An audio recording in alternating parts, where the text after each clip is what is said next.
Darklords is the first supplement released for the RAVENLOFT campaign setting. Written by Andrea Hayday, William Connors, Bruce Nesmith, and James Lowder, with interior art by Stephen Fabian and a cover by Tim Hildebrandt. It was released in 1991 and is 96 pages long. Within its pages are 14 Darklords for the RAVENLOFT campaign setting. At the time, this was another disappointment to me. The RAVENLOFT core set had so many Darklords just glanced over, and I hoped this book would fill the gaps. It did not. Only 4 of the 14 Darklords in this supplement were mentioned in the core set.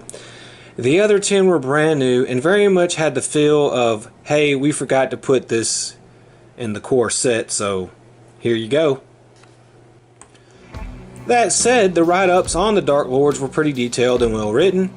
The location and building maps are pretty good as well. As far as the Darklords themselves, it's a mixed bag. As usual, some are good, some are bad, and some are just okay. It will really just be a matter of personal taste. Speaking of the Darklords, let's dive in and touch upon each one. Pot, I hope I pronounced that right, is a mummy, and his domain is Harakir, and it's based off ancient Egypt. He was mentioned in the core set. However, he would end up being detailed in 4 other products, including Touch of Death taking place in his domain, and giving a good detailed description of the domain in itself. But however, this is the most detailed you're going to get of his backstory. Tristessa is a banshee, and her domain of Keening is devoid of any living human beings, or any living being for that matter. She was mentioned in the core set as well, and would later be detailed in 4 other products, though her history would be changed somewhat in those products, mostly the Servants of Darkness module adventure. Bluebeard is brand new for this supplement, based off the legend of the same name. Basically, he's ugly but rich, has a taste for new young brides, puts them to the test, and eventually murders them. He would be detailed in 2 other products as well, however, again, this is his most fleshed out appearance. Ebonbane is an evil sword, and they really stretched with this one. But it's not as lame as it sounds, it's actually pretty cool. His domain of Shadowborn Manor and himself are described in great detail here in this supplement.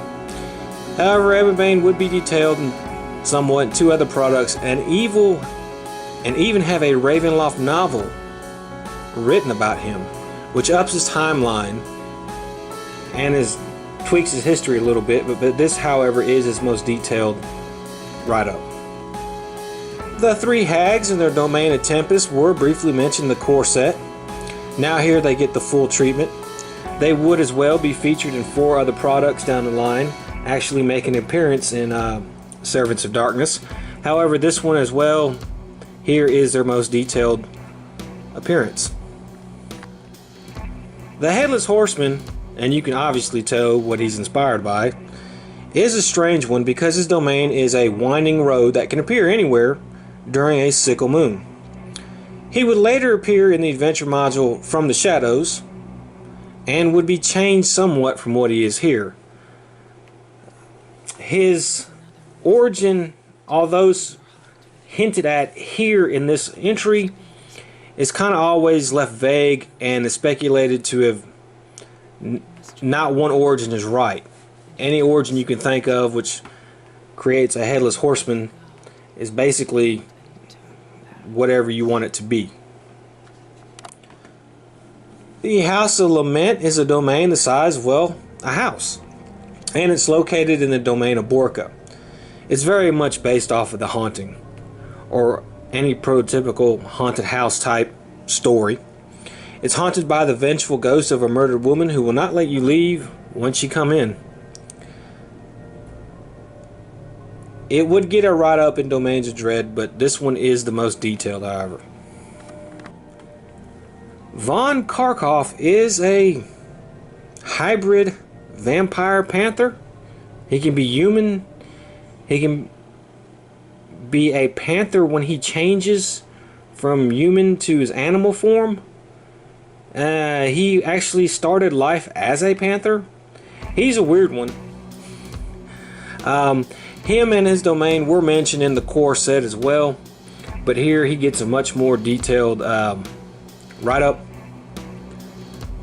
and he gets a detailed write-up in 3 other products other than this one.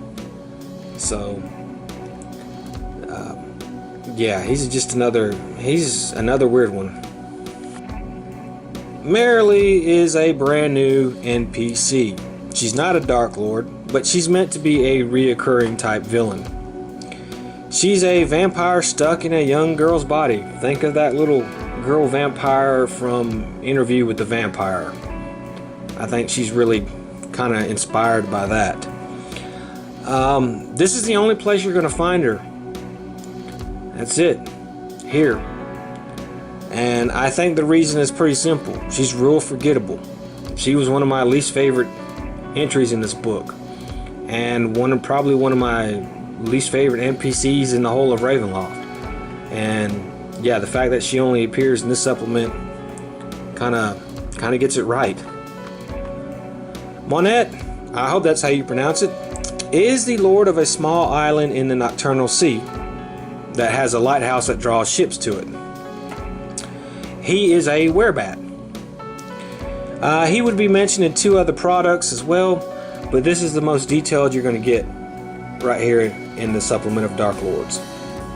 The Phantom Lover is unique to this supplement as well. I think this is his only appearance, or detailed one at that. And he does tend to be a fan favorite. However, I found him boring and forgettable. He can appear anywhere. He basically seduces women and then drains them of their life. And yeah, that's it for the Phantom Lover. There's a little bit more to it, but yeah, again, I found him boring and forgettable. O.D. Polinaro here is basically Dorian Gray. He's Ravenloft's take on Dorian Gray. He and his update would be updated in 2 other products, but this is again the most detailed description you can find. Quick synopsis on him is he has a portrait of himself. He has these parties, and what he does is he gathers people to look at the portrait in his parties. The portrait drains the life from the people, and he becomes energetic, youthful, vibrant, loving life. But when that life energy runs out, he's back to his old boring, bland, no emotion self whatsoever.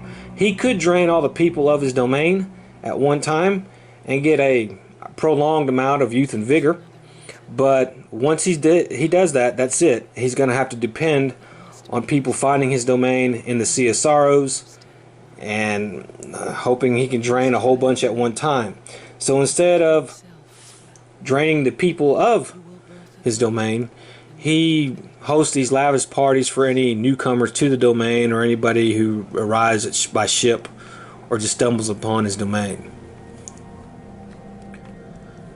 Tayet is a unique version of a mummy. As you can see, she appears young and beautiful, but her thing is she has to eat a human heart at least once a year to really exist.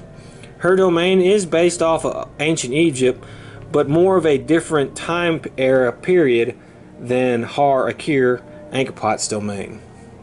There's no living people in Tayet. There's some wild children that would eventually be established in a later product in her domain, but for the most part it's just her. She's the only living human or humanish type person there.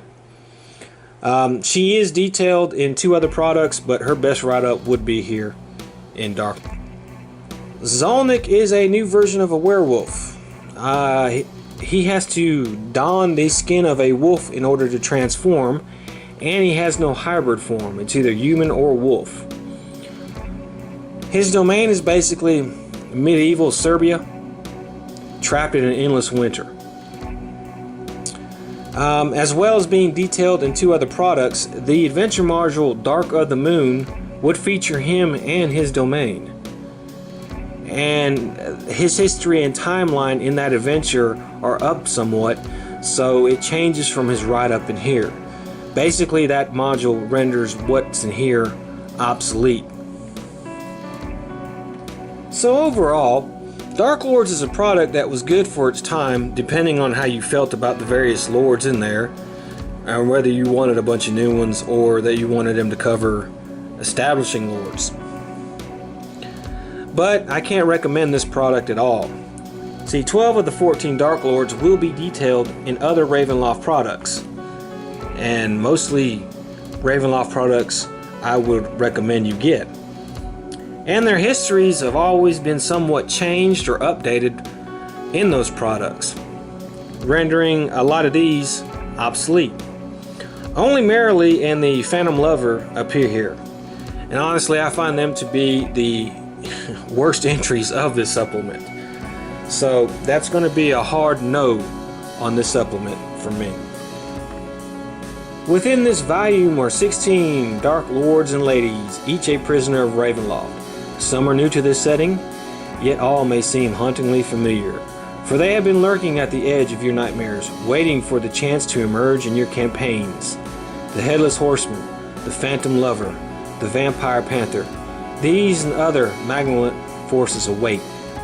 You will read ghastly tales of their past and grim accounts of their present. You'll visit their dark domains and tour the horrid sights portrayed in 10 full-page maps. The shadows are lengthening. The air is growing chill. The Darklords are calling. Their voices are carried by the mist of Ravenloft, and you have little choice but to answer. 96 pages recommended for levels 5 and up. Now when it says 16 Darklords, and I said 14, I counted the 3 hags as 1. So if you add the 2 sisters together, 2 other sisters, you'll get 16. But the 3 hags basically rule their domain together. So that's where that discrepancy comes in.